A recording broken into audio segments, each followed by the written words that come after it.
नमस्कार, भारत लाइव देख रहे हैं आप। एक तरफ जहां चिराग पासवान मंत्री बन रहे हैं और यह खबर है कि मोदी मंत्रिमंडल में शामिल होंगे, वहीं दूसरी तरफ चाचा पारस ने वीटो लगा दिया। दरअसल चाचा पारस और चिराग पासवान के बीच अनबन की स्थिति, पार्टी में टूट और निजी हमले, ये सारी चीजें आप जानते हैं। अब चिराग को लेकर जो खबर निकलकर सामने आ रही है कि 15 दिनों बाद वो मंत्री बनेंगे, लेकिन चाचा पारस ने इसमें कहीं ना कहीं अड़ंगा डाल दिया है। दरअसल राष्ट्रीय लोक जनशक्ति पार्टी, जो पशुपति पारस की पार्टी है, उनकी पार्टी की तरफ से श्रवण अग्रवाल ने यह दावा किया है कि चिराग पासवान की सदस्यता जा सकती है, चिराग पासवान सांसद नहीं रहेंगे। दरअसल खबर क्या है और क्यों वो सांसद नहीं रहेंगे, आपको विस्तार से बताते हैं। दरअसल पार्टी के संसदीय बोर्ड के अध्यक्ष के तौर पर पशुपति पारस को ओम बिरला ने मान्यता दी थी। उस दरमियान कितना बिहार और देश की सियासत में झमेला हुआ था चिराग को लेकर, ये आपको पता है। उसके बाद बात की जाए तो चिराग पासवान अकेले विधायक हैं और बाकी 5 माफ कीजिएगा सांसद हैं, बाकी 5 सांसद चाचा पारस के साथ हैं। लेकिन चुनाव आयोग के अनुसार जब बिहार में 2 सीटों पर उपचुनाव हुए तो दोनों को चुनाव लड़ना था, इसलिए चुनाव आयोग ने बंगला छाप को फ्रीज किया और दोनों को अलग अलग सिंबल पर उतार दिया। अब ऐसे में बंगला छाप अभी तक फ्रीज है, लोक जनशक्ति पार्टी अभी तक फ्रीज है, लेकिन दोनों का नाम अलग अलग हो गया।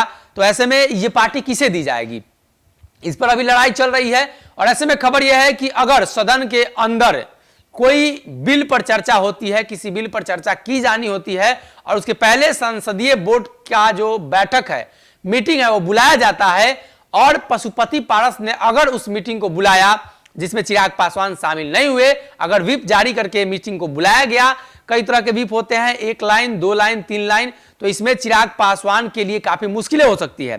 दरअसल व्हिप में आमतौर पर पार्टी के एजेंडे को रखा जाता है। वैसे तो व्हिप किसी भी राजनीतिक दल का एक अधिकार होता है जिसका काम विधायिका में पार्टी अनुशासन सुनिश्चित करना होता है। इसे सचेतक भी कहा जाता है। इसका मतलब कि संगठन इस व्यक्ति को यह सुनिश्चित करता है कि पार्टी के सदस्य अपनी व्यक्तिगत विचारधारा, अपनी इच्छा के बजाय पार्टी द्वारा तय की गई नियमों को फॉलो करे। तो चिराग पासवान पार्टी द्वारा तय की गई, संसदीय बोर्ड के अध्यक्ष द्वारा तय की गई नियमों को फॉलो करेंगे। अगर वो नहीं करते हैं तो उनकी सदस्यता पर खतरा है, ऐसा कहना है श्रवण अग्रवाल का। लेकिन इसमें कई तरह के प्रावधान भी है, जैसे कई बार फ्लोर टेस्ट होता है तो पार्टी व्हिप के जरिए अपने सदस्यों को एक करती है और विधायक में उपस्थित होने का आदेश देती है, विधायिका में या जो सांसद हैं उन्हें उपस्थित होने का आदेश देती है। वैसे आमतौर पर जब कोई पार्टी अपने सदस्यों को एक मैंडेट जारी करती है, उसको पार्टी के सदस्यों को मानना होता है और ऐसा हर पार्टी को करना होता है। इसे व्हिप कहा जाता है, जो पार्टी के एक आदेश की तरह होता है। व्हिप का पालन करना और ना करना या पार्टी का आदेश मानना या ना मानना, पार्टी अपने संविधान के हिसाब से उस व्यक्ति पर कार्रवाई कर सकती है। अब बात आती है कि कोई अगर उल्लंघन करता है तो उसका परिणाम क्या होगा।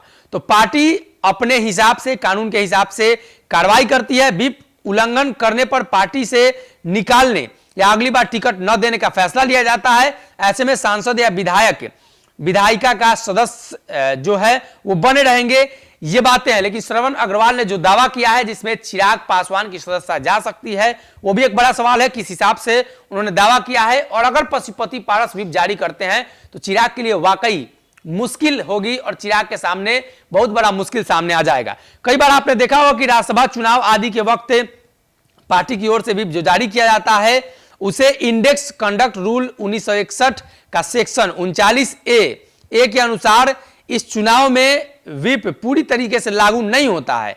वह विधानसभा सदस्य के अंदर लागू होता है, मगर इसे वोट के लिए किसी की भी बाध्यता नहीं की जा सकती है। कई तरह के व्हिप होते हैं, लेकिन चिराग पासवान विधायक नहीं है, सांसद है और सत्र चल रहा है, अभी कोई चुनाव का माहौल नहीं है, इसलिए जो व्हिप जारी होगा वो चिराग पासवान के लिए मुश्किलें बढ़ाएगा। और जैसा कि श्रवण अग्रवाल ने दावा किया है, अगर चाचा पशुपति पारस के कहने अनुसार चिराग नहीं चलते हैं तो उनकी सदस्यता पर खतरा है। ऐसे में एक तरफ चिराग को मंत्री बनना है, वही दूसरी तरफ चाचा पारस ने जो अड़ंगा लगाया है उसमें चिराग की सदस्यता ही खत्म हो जाएगी, तो मंत्री कैसे बनेंगे, ये भी एक बड़ा सवाल है। तो इंतजार करना होगा। 15 दिनों बाद फिर से एक बार बिहार और देश की सियासत में नए भूचाल के साथ चिराग पासवान और पशुपति पारस की एंट्री हो सकती है, जिसकी संभावना लगातार जताई जा रही है। अगर ये वीडियो पसंद आई और वह बिहार के राजनीति और बिहारियत से सरोकार रखेनी तो सब्सक्राइब बटन दबा के चैनल के सब्सक्राइब कर ली। ओजे एगो घंटी बा, ओकरा बटन दबा देला से कुल सटीक और मारक खबर रुआ मुफ्त में मिल जाई। अगर रुआ पत्रकारिता के हमनी के नया प्रयोग में सहयोग कर चाहतानी तो ज्वाइन बटन दबा दी। पेटीएम नंबर नोट कर ली 9386816700। धन्यवाद।